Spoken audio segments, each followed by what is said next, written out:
All right, good evening, guys. Ken at Tortoise Capital, nightly strategy podcast for the weekend for April 28th, 2023.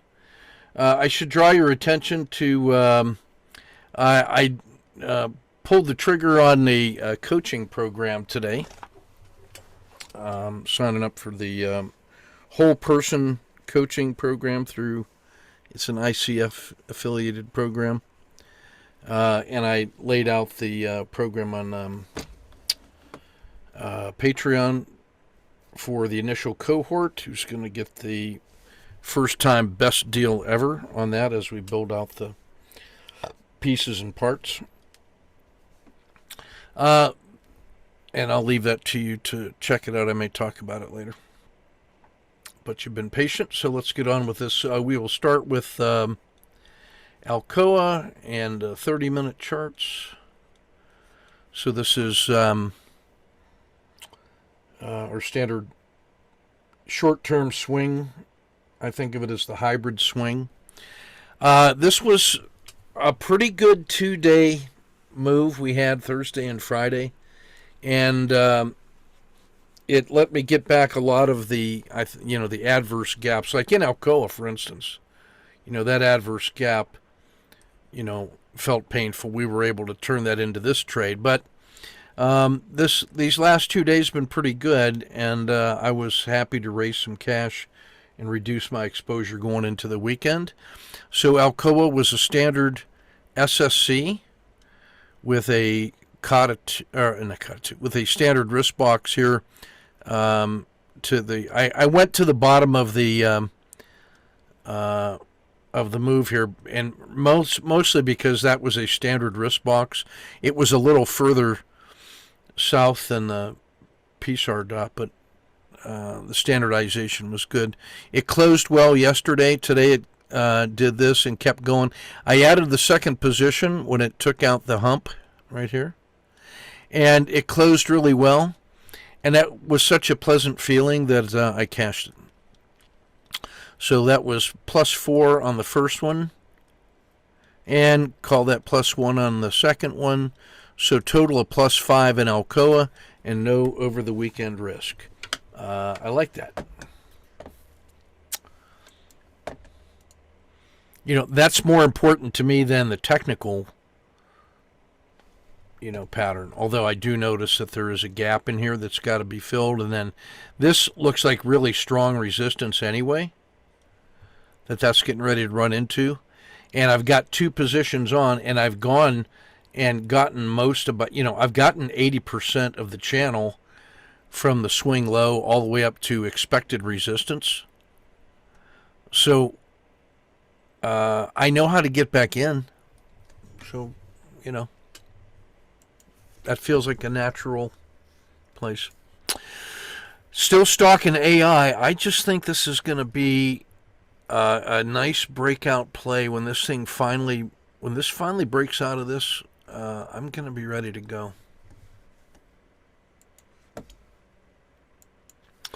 Caterpillar. Now this was very much like the Alcoa trade, only this one we were on the side of the angels with a two-piece move that exited here on the short side, and then a 1, 2, 3 entry, which front ran the SSC and the PSAR flip, and then today it opened nicely here and went zooming straight up and then started to go up again. So just put the second one on, and on this orderly move into the close, just took the exit. So the first position was 1, 2, 3, 4, 5, 6 on the first one, and 1 on the second one.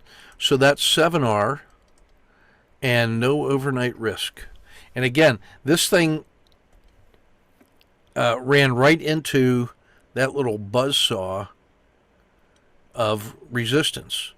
And so that did the same thing in practice that I was anticipating for Alcoa, which is why I got out of Alcoa where I did, and that's why I got out of this one here.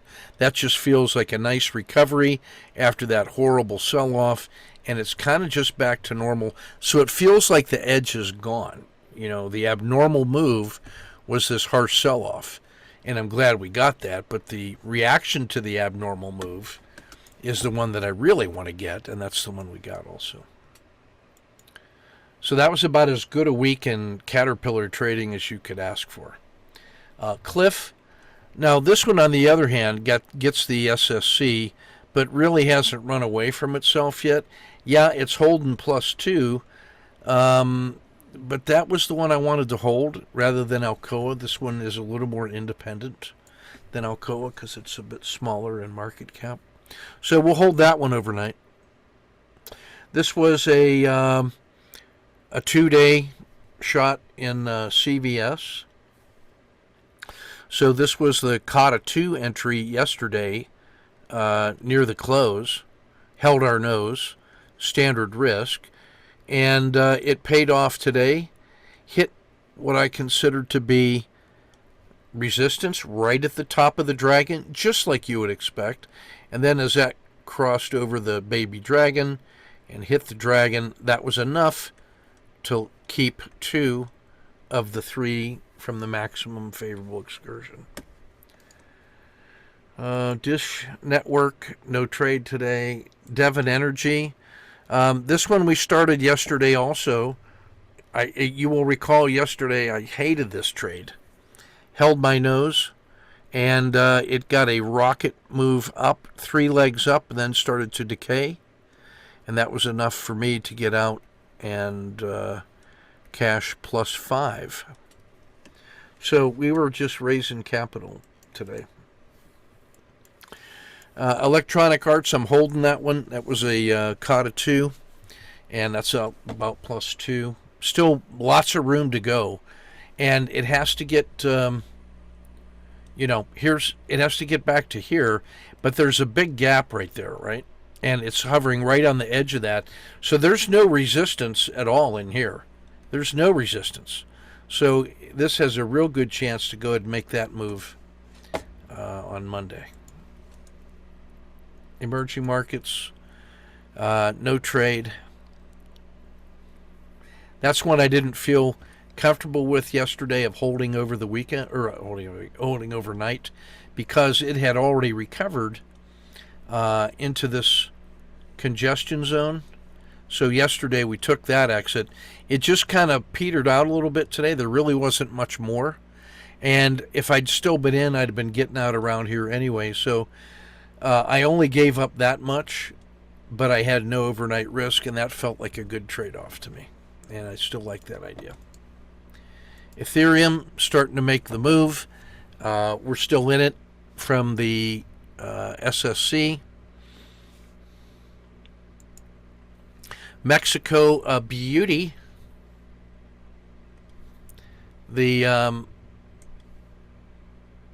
PSAR flip, tight risk box. It closed well yesterday. Today it gapped up and just exploded. So the first one is 1, 2, 3, 4, 5, 6, 7, 8, 9.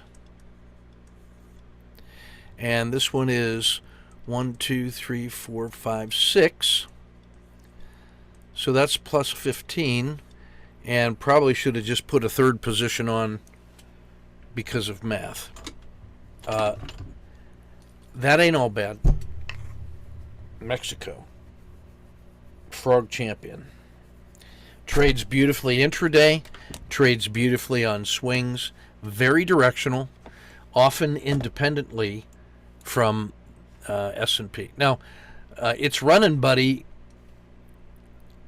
here in Brazil, we took the emerging dragon and an intraday COTA 2 with a standard risk box down here to the PSAR and the bottom of the dragon. And today it started here, ran all the way up, came back. On the way back up, just bought a second, and then said that was enough for me. And I realized that I got entranced by the magnitude of the move, but it was only 1.5 on this one and about 0.5 on this one. So that's 2R, but I already had a second position in, and I just felt like I misplayed that one. Got a little too excited about it. So cash that one just to get back to the zero state. Intel, we finally got a gap that was in our favor. This was yesterday, the PSAR flip, and it closed pretty well right here. And then today, it gapped up to here. So that's the gap, which if you measure that in terms of this, that was a 1, 2, 3, 4, 5, 6. 6R gap in our favor. You know, that's payback from all the other misery. But this ran all the way up to the top and then started to decay when it came through the RL10. That was enough. And so we took 1, 2, 3, 4, 5, 6, 7, plus 7 on this one. And I think, I was not mindful enough. There was no way I could find a way to put a second position on. So we'll take plus 7 and just go home.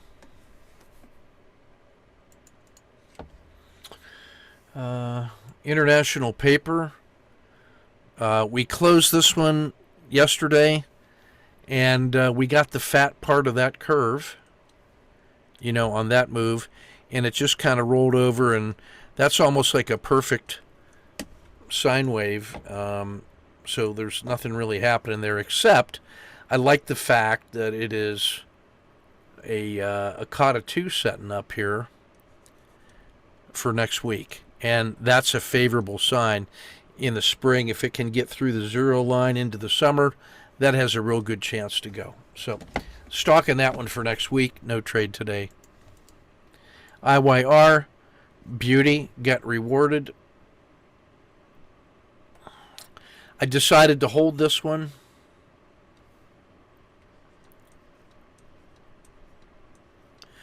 It's holding plus 5. I'll have a stop like right there to lock in 4.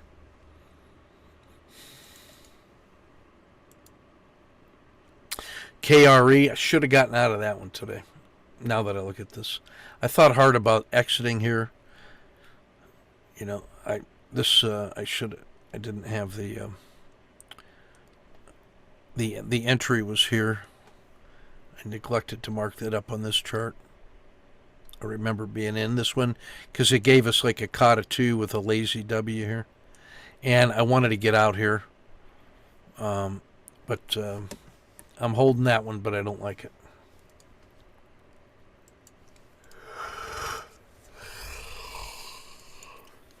McDonald's, so this was getting back in a large way. Let me go back a little bit. So you'll recall that I've been in love with this thing because of the relative strength. Hat tip to Robert Gardner. Got 2 positions early and then suffered through all this and then finally had to take that exit. And then 2 days of like a descending triangle. And then it broke out with a gap up and cleared the previous peak. So we got 1, 2, put the third one on when it broke above this crucial price level here. And then held it here. And then today it rolled up and then did this. And now I would ask you, what is your decision if you're holding this? If you see this and you know McDonald's is long and strong and you know that the previous pattern looked like they ain't nothing, it ain't got resistance lately, and now you're holding that trade and you're looking at this on a Friday and you've got 3 positions in. And you got 1, 2, 3, 4 on the first one, 3 on the second one, 2 on the third one. So you're holding this, and you've got plus 9, and you got three positions on. What's your decision? I see my brother cashes 2/3. My brother cashes 2/3.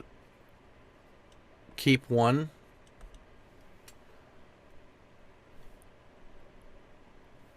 Any other ones out there?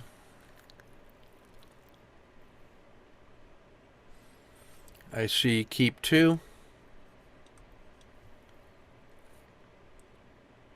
Well, Dan, do you sell one or two?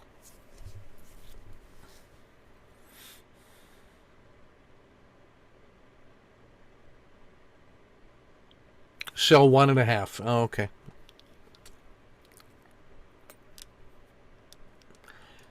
Um, Anybody else? Let's go look at the 3-day chart since we can.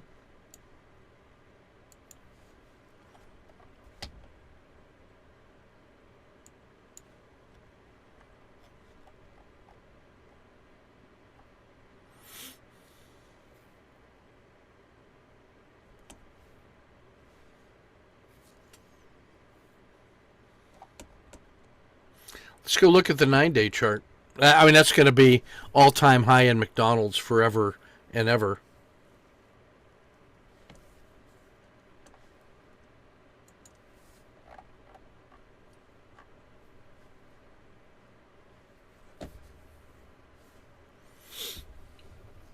Any other ideas?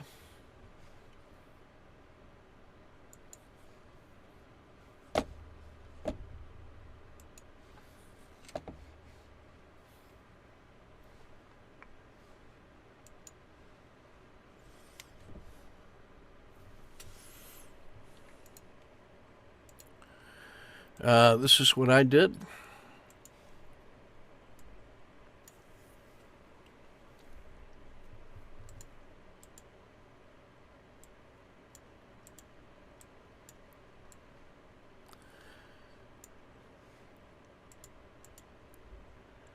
Come on.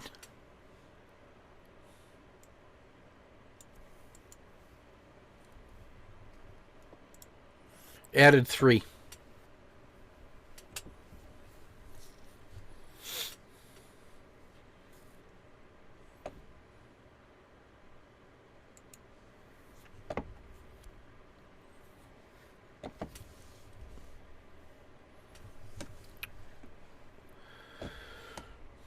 Yeah.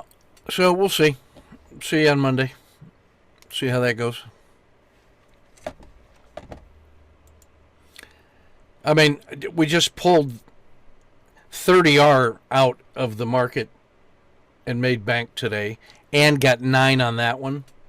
If you were ever going to make a big bet on something that's going to work, how about McDonald's in a young bull market that's at an all-time high and closed well? It's the best looking chart on the New York Stock Exchange. McDonald's hit an all-time high. Is there anybody in the world that's going to sell McDonald's right now? Nope. So you don't see me do that very often, but you saw me do it tonight. Just food for thought. Merck.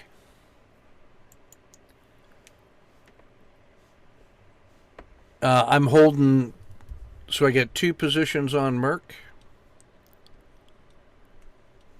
And that one closed 3, 4, 5 on this one, and 3 on that one. So that one's plus 8.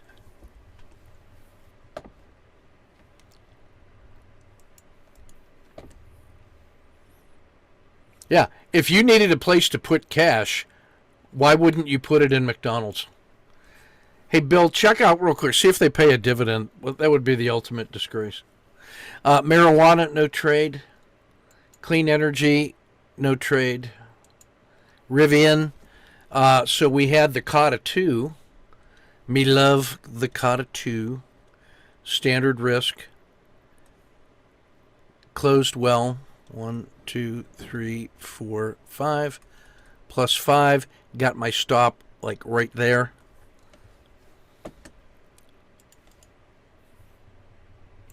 The S&P.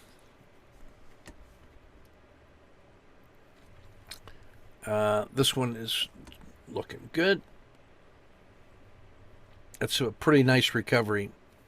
Fake 1, go 2. Treasuries, I can't trade them. Tesla, finally, the fanboys rejoice. we finally got the SSC, and it paid off with +2 and closed well. All it has to do is get above 166 now, and off we can go.